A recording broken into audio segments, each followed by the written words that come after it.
once again, Gentleman Jim the Tailor. It's Victoria Baylor, professional dressmaker.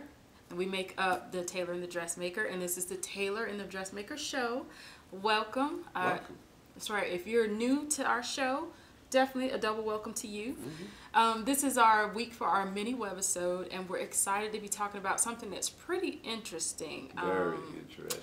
I was telling Mr. Jim, I read an article recently on Yahoo Finance that said that jeans, or denim, dungarees, whatever you want to call them, are starting to phase out in popularity when it comes to young folks. It turns out that they are favoring leisure wear, or what they're calling now athletic wear. I can't even talk about athletic leisure. I can't even say it right. But anyway, it's kind of weird mix between athletic wear and leisure wear. Everybody wants something kind of comfortable.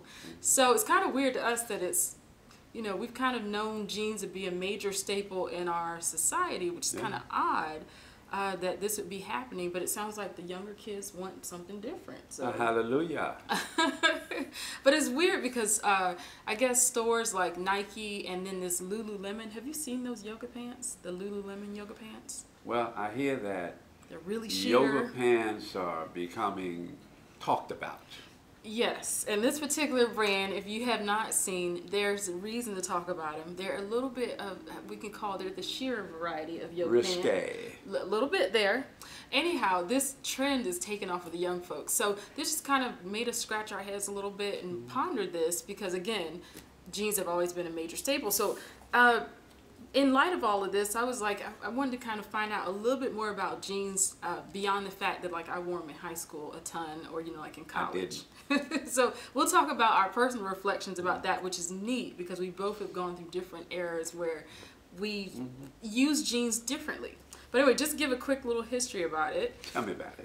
Let me tell you. So again, in regards to the article I just touched on, it says 28% more purchases are made in athletic wear versus 6% back in 2008. So you're talking about only in 7 years this increase has happened. And again, this has made a sliding scale for jeans, which has gone from, I think, $7 billion in purchasing down to $4.8 billion recently, which is really crazy. That's a lot of, yeah, I didn't even realize that jeans brought in that much money. It's crazy. I should make more, we should make more denim stuff. So anyway, just to touch on the history real quick, a lot of it is a little bit up in the air about where jeans originated, but it's kind of neat. I never even thought about it. So supposedly the emergence of jeans, so to speak, is from Genoa, Italy, and Nimes, France. I hope I pronounced that right. But actually, jeans wasn't just jeans. So there's jeans and then there's denim. So it's actually two separate things, which I never knew because we always use them together. Let me just break that down a little. Why there's always been a misnomer is denim is just really the fabric. It's just what they called it. That jeans were made out of. It was a denim fabric, which is cotton. That's pretty much true. So in Genoa, Italy, what they produced, which was kind of it was a medium quality fabric. It was reasonable in price, and it was used mainly for work clothes. But in France, they produced jeans. Well, they tried to produce jeans in France, but instead they ended up coming up with what they called denim, and it was actually a lot coarser than jeans, and it was used in overgarments such as smocks and overalls. And to dye these materials, they would actually rely on indigo bush plantations in India to actually dye them until they began synthesizing the dyes in Germany, which is pretty neat. So in the 17th century, pretty much they became staples for working people. It was like a necessity to be wearing jeans all the time. Centuries later, they became popular in the U.S. when Levi Strauss and company introduced overalls in 1873. So actually, I stand corrected. 17th century is when they were doing, you know, using them in the fields, and then by 1873 is when Levi and his company jumped in. It turns out that Levi partnered with a tailor named Jason Davis. See, Tailor's changing the world there. What can I say? And they produced clothes with rivets. So that was the thing. So Levi actually produced the fabrics. And then John Tailor came up with a proposal idea, let's put some rivets and make garments. And the rivets were used for reinforcement. And as we know today, they are pretty much on the pockets and other stress points. Mainly on the pockets. Yeah, and they really keep your garments from tearing apart. So there's lots of legends surrounding all of that story, but they're, of course, are still popular or became really, really popular then.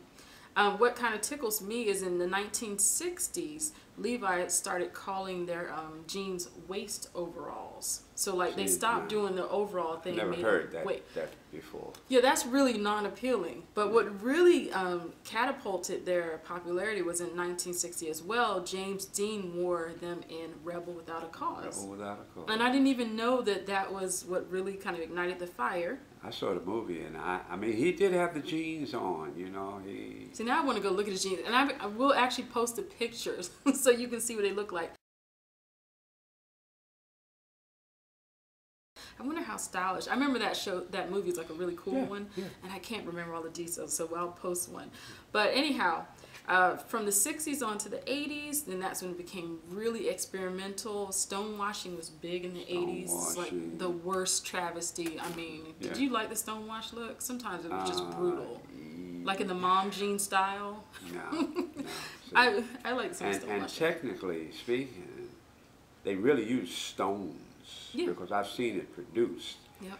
But you would get the powder would come off on you. Yeah. If you wore those stonewash till you washed it out. And I'm happy you said that because believe it or not, there's a lot of environmental impacts that producing denim causes. And one neat little statistic or fact is that there's about 919 gallons of water that's consumed usually with a pair of jeans, and that that's a lot. A pair. Yeah, and that's considering the cotton growth, manufacturing, and then continued washing of the consumer. Yeah. So there's a lot of water involvement. So that, of course, is impactful on the environment. That's right. And then to your point, some of their methods for distressing and, you know, all kinds of other stuff, bleaching, whatever, was causing some issues too with the environment. So they kind of think about that. Nowadays they just get a pair of scissors and cut them up. There you or go. A razor blade and cut them up. They'll pay $900 for the pair of jeans and then cut them up. So anyhow, there is a huge market as far as purchasing. North America would purchase about 39% as far as from the global market. Western Europe was in the back, well, behind that with 20%, and Japan purchased about 10%. So, you know, we North American folks was leading the market on purchasing. And in 2004, it says that I guess the market retailed or pretty much brought in about $14 billion in jean sales. It catapulted to $15 billion in 2005, and it's been steadily sliding down since. So that is where we are with jeans. So not as popular as they used to be, huh? Well, I didn't wear my first pair of jeans till I was 30 years old. And to today, I only have 2 pair, and they're my Saturday look. So if you ever see me out there in the street with some jeans on, say, it must be Saturday. That's right, you better snap that picture because you're not going to see it that often. And it's interesting because growing up, jeans became, I think I watched them go from, you know, being sort of popular. I mean, they were popular to like in high school and college, they were just all the rave. Yeah, I mean, see, now we couldn't wear, when I was growing up in school, period, you could not wear jeans or denim or whatever. You couldn't wear tennis shoes. You couldn't wear any of that when I was in school. We wore mainly khakis and some type of shirt. But, and we had to wear shoes. We couldn't even wear tennis shoes to school. We had to take them, or you had a pair in your locker, but for gym, you know, for gym. It's weird now. It's totally different. Unless you're in a school with uniforms, which like my kid is. But even with that, you still can wear, of course, tennis shoes. But yeah, otherwise, if there's no uniform code, then kids, you know, wear whatever they want to. Hopefully, they won't be wearing these Lululemons to school trying to get away. Now I heard that you said that they were used for work clothes. Well, even in my day, workers didn't have jeans. They couldn't even wear jeans to work. Oh, wow. Everybody wore khakis. Everybody wore khakis. You see no workers in jeans. So when you said that, I thought to myself, no, I mean, none of the organizations from construction to outdoor type people wore jeans. That's very interesting. Yeah. So yeah, and it's funny how I guess the younger folks are leading the market because again, I remember seeing, I mean, I guess when I was in high school, that's all we wore. And of course we saw those racy Levi ads. There's tons of those out there. Some of them were a little bit TV 17. They were a little bit racy, but they got your attention, and they made kind of wearing jeans sexy. But it's interesting. Sometimes the tables turn. So is it really possible that a staple in, you know, U.S. society or just worldwide staple can phase out? I never thought is that possible? that jeans would last this long. Really? I personally never thought. Oh, When goodness. jeans became popular, I didn't think that they would last this long. I thought they would have a 3, 4, 5-year run or so. And this was kind of late 70s when I started seeing more and more people wearing jeans. So what are we, roughly 40 years ago? Yeah. I didn't think they would last this long. I just didn't.